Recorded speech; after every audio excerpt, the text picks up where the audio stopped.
सैफ अली खान हल्ला प्रकरणात मुंबई पोलिसांना मोठं यश। ओळख पटलेला संशयितच हल्लेखोर असण्याची दाट शक्यता, मात्र संशयित अजून पोलिसांच्या ताब्यात नाही।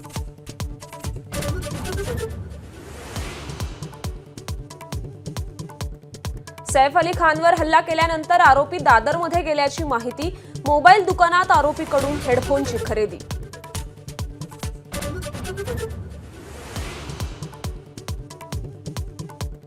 झटापट होताना हल्लेखोर अतिशय आक्रमक होता। सैफवरील हल्ल्याप्रकरणी पत्नी करीनाचा पोलिसांसमोर जबाब। घरातील कोणतीच वस्तू चोरली नसल्याचीही माहिती।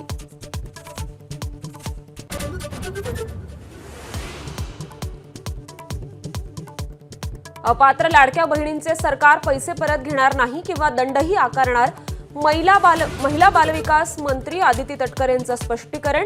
मात्र पुढचे हप्ते लगेच बंद करणार अशी एबीपी माझाला माहिती।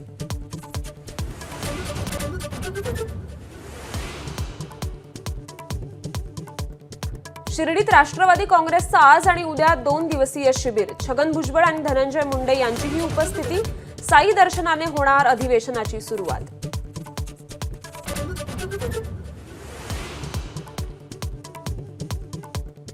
भाजपच्या मंत्र्यांना आज राष्ट्रीय स्वयंसेवक संघ मार्गदर्शन करणार। मुख्यमंत्री, प्रदेशाध्यक्ष आणि कार्याध्यक्षही राहणार उपस्थित। संघ काय कानमंत्र देणार आणि अजेंडा ठेवणार याची उत्कंठा।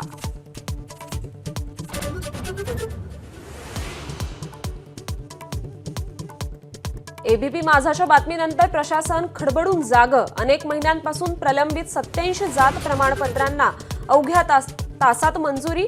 पारधी समाजातील विद्यार्थ्यांचं वास्तव एबीपीनं केलं होतं उघड।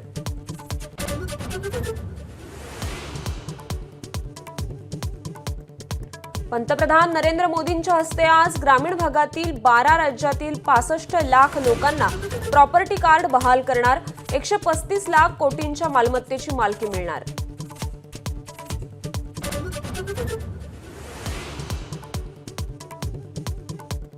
सुप्रीम कोर्टाचा ईडीला दणका। 1 वर्षाच्या आत आरोपपत्र दाखल केलं नाही तर आरोपींना आपोआप जामीन मिळणार।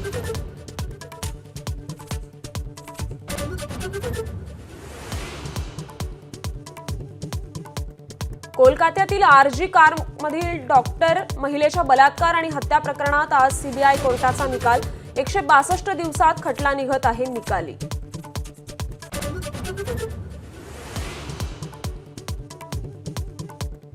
धाराशिव जिल्ह्यात आलेल्या वाघाकडून उक्कड गावामध्ये गाय आणि 3 वासरांचा फडशा।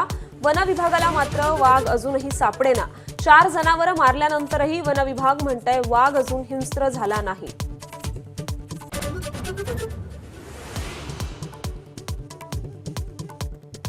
मुंबईतील बोरिवलीच्या संजय गांधी उद्यानात नव्या पाहुण्याचं आगमन। मानसी सिंहिणीने दिला छाव्याला जन्म।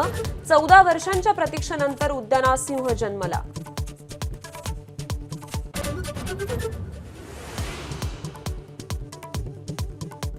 चॅम्पियन्स ट्रॉफीसाठी आज भारतीय संघ जाहीर होणार। रोहितच कर्णधार राहणार हे स्पष्ट। बुमराह खेळणार का आणि यशस्वी जयस्वालचा समावेश होणार का याची उत्कंठा।